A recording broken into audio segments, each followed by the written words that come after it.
Magandang umaga.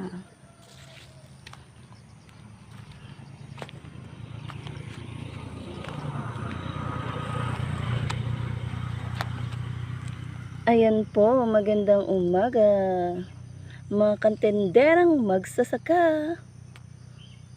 Ayan, ngayon ang inyong tenderang magsasaka ay nakagawa na po ng garden bed para sa ating mustasa. Ayan po, ganyan. Ganyan lang. Hindi naman tayo biyasa. Ayan. Gumawa na ano. At least, naalis ko na siya dun sa ano niya. Pinagpunlaan sa kanya at makakatubo na siya ng ayos. Ayan, dinagdagan ko siya ng pechay kasi sayang yung space. Ayan nga, marami po. Mayroon pang space sa pagtataniman. Pag lumaki yung binhi ko na, ay pag malaki yung, lumaki na yung pinunla ko doon ng mustasa at pechay,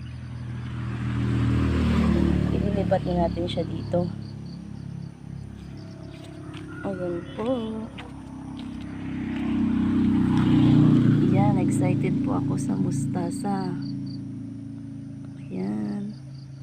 Sana lumaki siya na maganda at malusog.